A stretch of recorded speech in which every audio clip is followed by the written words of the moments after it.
I worked for this man for 10 years. I built his business, brought in clients, carried everything on my shoulders. And then he decided he didn't need me anymore, and simply threw me out. He thought I would disappear.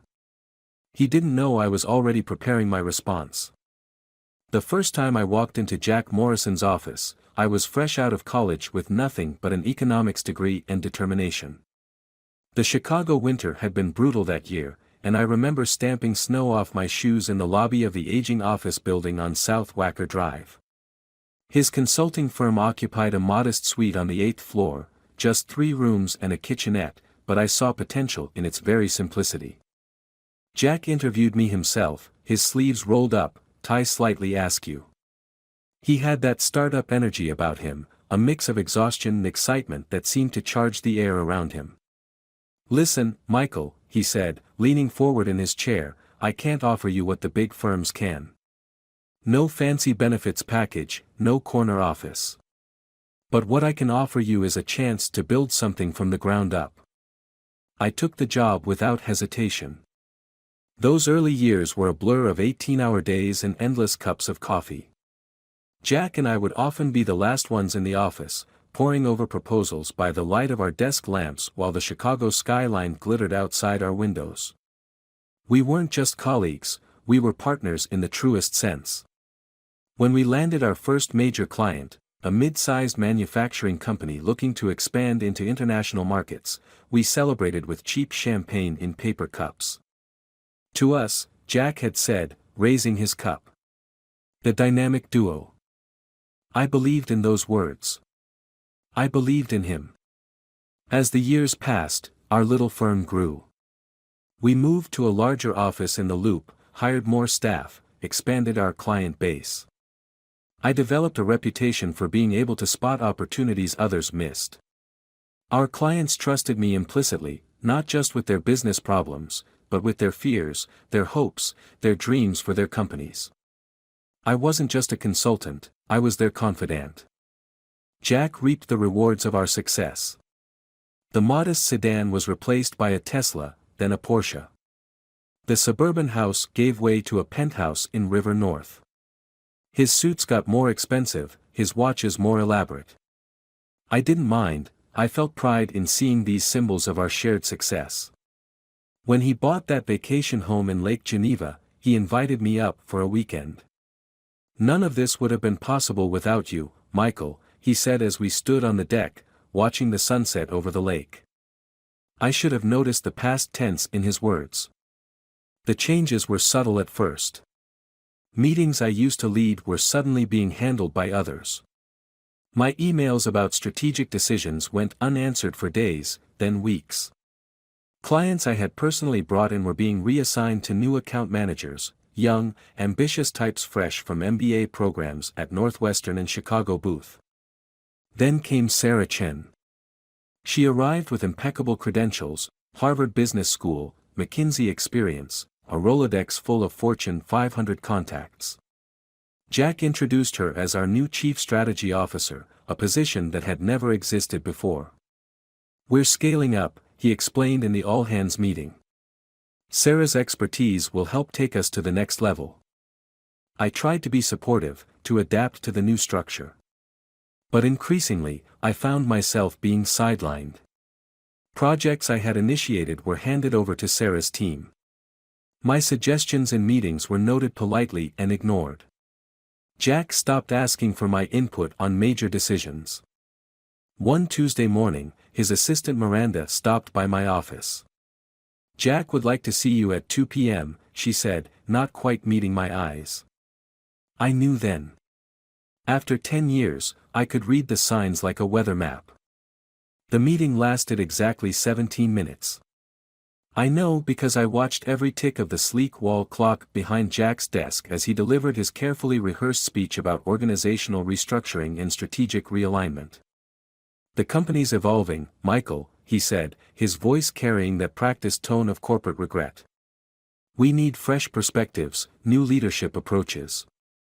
I sat there, watching him use these empty phrases to erase a decade of loyalty, of shared struggles and triumphs. The man who had once celebrated with me over paper cups of champagne was now hiding behind a wall of corporate jargon. "Of course," I said quietly, "you'll honor our agreement about my equity stake." He had the decency to look uncomfortable for a moment. "About that, legally speaking, you don't actually have any equity. You were always an employee, Michael. A valued one, but—" The envelope he pushed across his desk contained a check for 3 months' salary and a prepared resignation letter.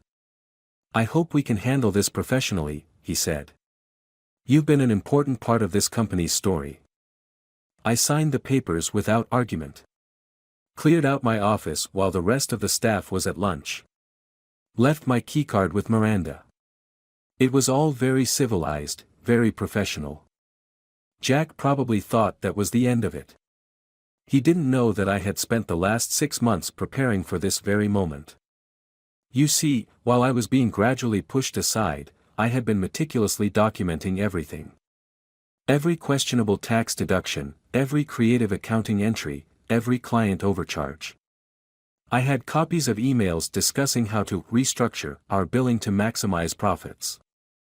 I had recordings of meetings where Jack explicitly instructed account managers to delay payments to our contractors while accelerating client billing. I also had something else: relationships.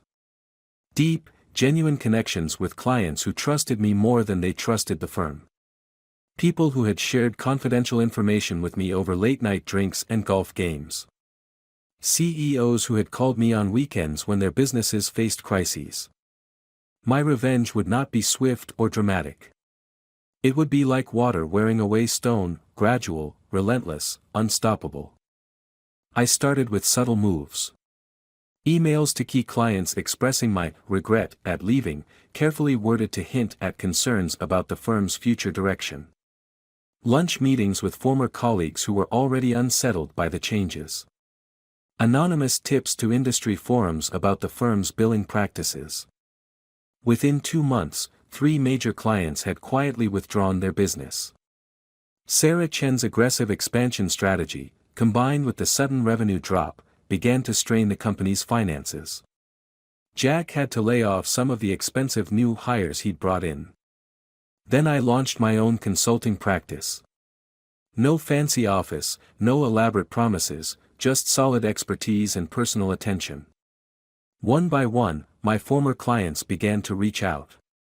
They remembered how I had helped them through difficult times, how I had always been available when they needed advice. But the real masterstroke came from an unexpected quarter. Remember those contractors whose payments had been delayed? I helped several of them document their experiences and file complaints with the Department of Labor. The resulting audit opened a Pandora's box of labor violations and questionable financial practices. The IRS audit that followed was particularly thorough. They found discrepancies going back years, nothing overtly criminal, but enough aggressive tax planning to warrant substantial penalties and back taxes. Jack's investors, already nervous about the company's declining performance, pulled out when they received anonymous documentation about the true state of the firm's finances. The Tesla disappeared from the parking garage. The River North penthouse went on the market. I watched it all unfold from a distance, building my own business, taking care of my clients the way I always had. I never mentioned Jack or his firm to anyone. I didn't need to, the industry grapevine carried the story well enough on its own. 8 months after I left, I ran into him at a coffee shop in the Loop. The designer suit was gone, replaced by something off the rack. The confident stride had become a weary shuffle. He was carrying a portfolio full of resumes. I recognized the look from my own job-hunting days. He saw me at the counter and froze. For a long moment, we just looked at each other. I could see the realization dawning in his eyes as he put the pieces together. "It was you," he said finally. "All of it." I collected my coffee from the barista. "It's just business, Jack," I said, echoing his words from that last meeting. "Nothing personal." I walked out into the Chicago morning, leaving him standing there. The spring sun was warm on my face, but I felt no triumph, no satisfaction. Just a hollow kind of peace, like after a long fever finally breaks. Sometimes late at night, I think about those early days, about paper cups of champagne and shared dreams. I wonder if Jack does too. I wonder if he understands yet that success built on betrayal is like a house built on sand. It might stand for a while, but eventually, the tide always comes in. The company I'm building now is different. Smaller, perhaps, but founded on real relationships and genuine trust. My clients know they can count on me, and my employees know they have a future here. It's not about fast growth or impressive addresses, it's about building something that lasts. But sometimes, when I'm working late in my office, I catch myself looking out at the Chicago skyline and remembering. The memory of those years with Jack doesn't hurt anymore, but it teaches me something new every time I revisit it. About loyalty, about success, about the true cost of betrayal. And about patience. Always about patience. What Jack never understood was that business isn't just about numbers and strategies, it's about people. Every decision he made in those final months revealed how deeply he had forgotten this fundamental truth. While he was dazzled by Sarah's prestigious credentials and ambitious projections, he overlooked the intricate web of relationships that had made our firm successful in the first place. I remember the exact moment I realized how far he had strayed from our original vision. It was during a quarterly review meeting, 3 months before my departure. We were discussing the Anderson account, a family-owned manufacturing business that I had personally managed for 7 years. Tom Anderson had trusted us with his company's transformation from a local operation to a regional powerhouse. We'd been there for the tough decisions, the late-night crisis calls, the challenging transitions. Sarah presented her plan to optimize the account. "We need to shift them to our new pricing structure," she announced, sliding glossy presentations across the conference table. "Their current rate is well below market value." I tried to object. "Tom Anderson didn't choose us for our rates," I argued. "He chose us because we understand his business, his values, his goals. We've built years of trust." Jack barely looked up from his phone. "Michael, you need to think bigger picture here. We can't let personal relationships hold us back from market optimization." Market optimization. As if 7 years of trust could be reduced to a line item on a spreadsheet. That evening, I stayed late in the office, looking through old files. I found the notes from our first meeting with Tom, scribbled on a legal pad, coffee stains on the corners. We had spent hours understanding his business, not just the numbers but the people, the history, the dreams he had for his company's future. That's when I started making copies. Not out of revenge, not yet. Just a creeping certainty that I needed to preserve the evidence of what we had built, and what Jack was so casually preparing to destroy. The hardest part wasn't gathering the information. Between my position and the trust people had in me, I had access to practically everything. The challenge was maintaining my composure, playing the role of the dedicated employee even as I watched Jack systematically dismantle everything we had built together. I documented everything with methodical precision. The creative billing practices that had become standard under Sarah's leadership. The way contractor payments were consistently delayed while the partners drew increasing bonuses. The questionable tax strategies that Jack had insisted were industry standard practices.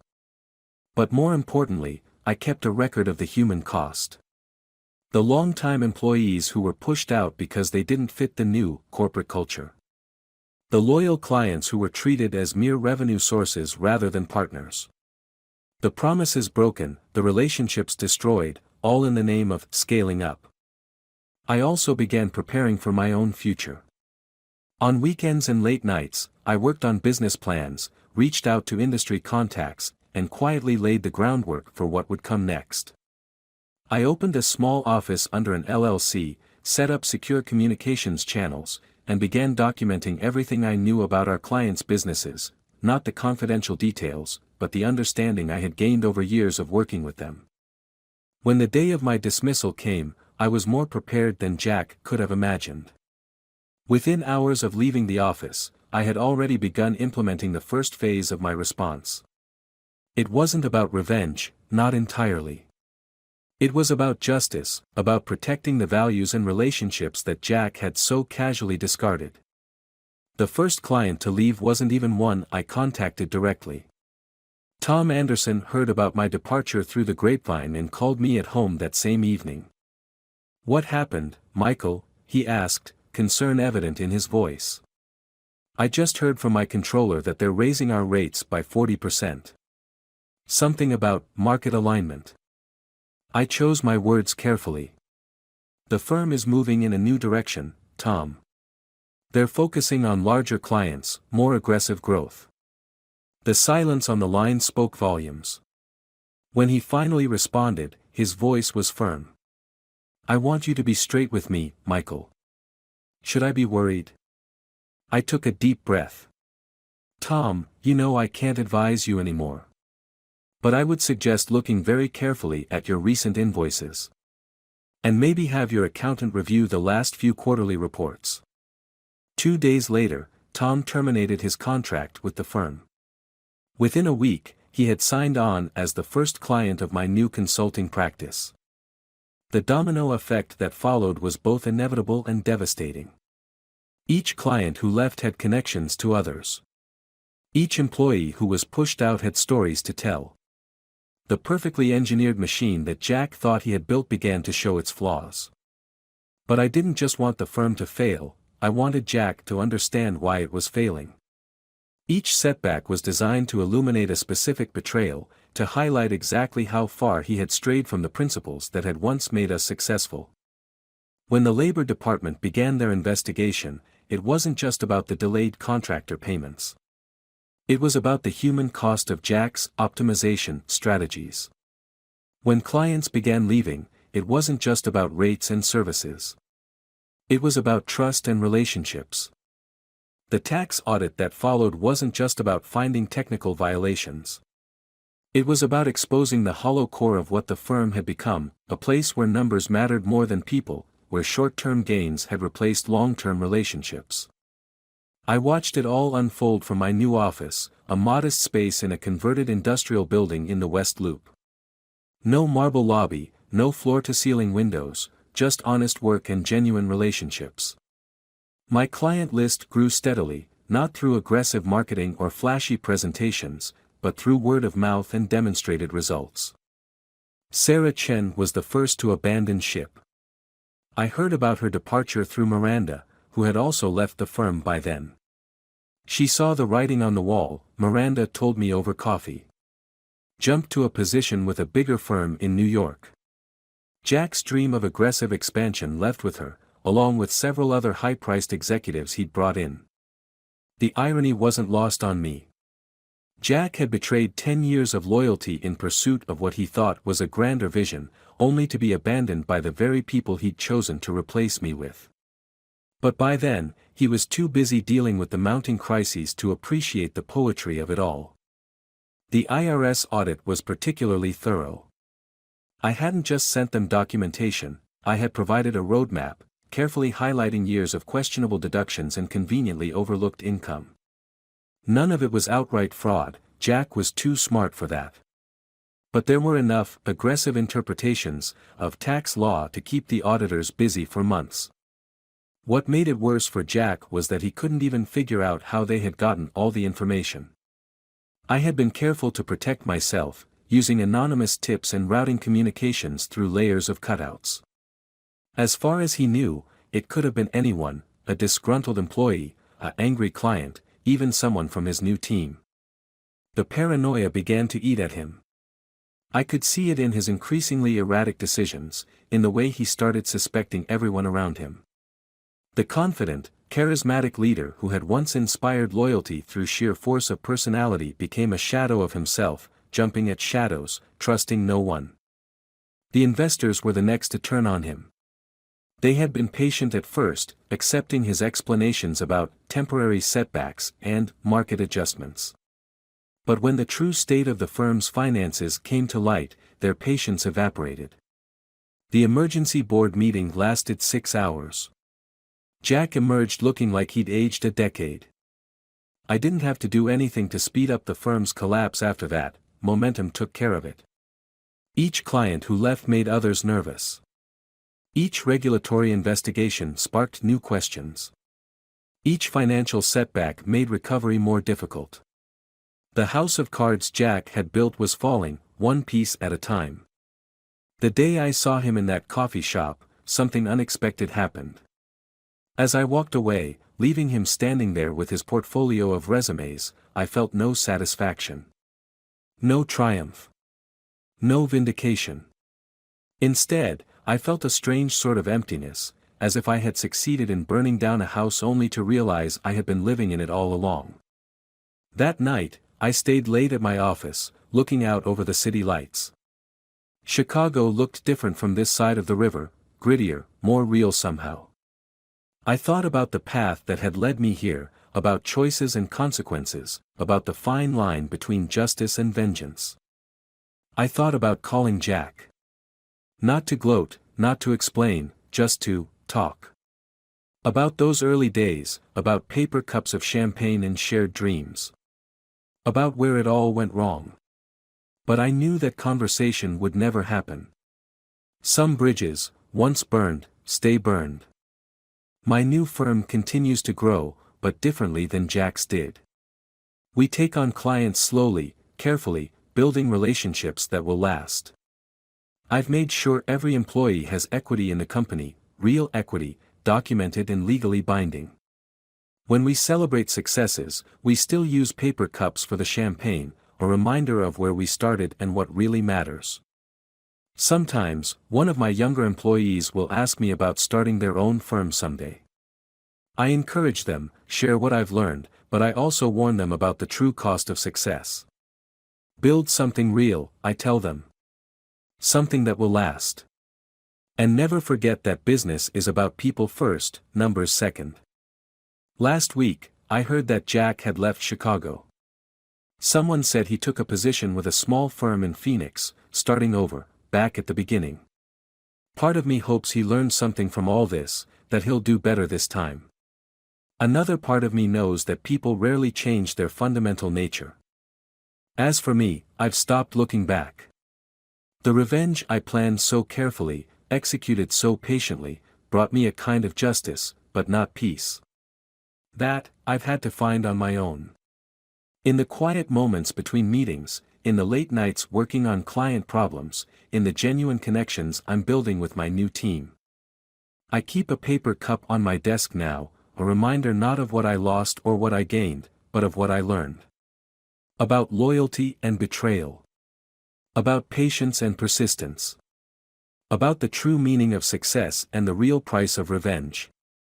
But mostly, it reminds me that every choice we make shapes not just our future, but who we become along the way. Jack chose his path, and I chose mine. In the end, maybe we both got exactly what we deserved. The Chicago winter has come around again.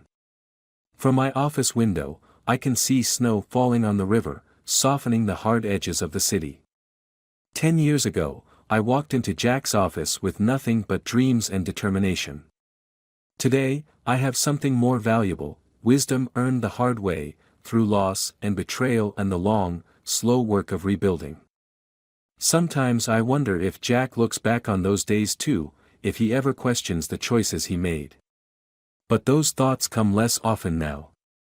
The past is the past, and the future, well, that's still being written, one client, one relationship, one day at a time.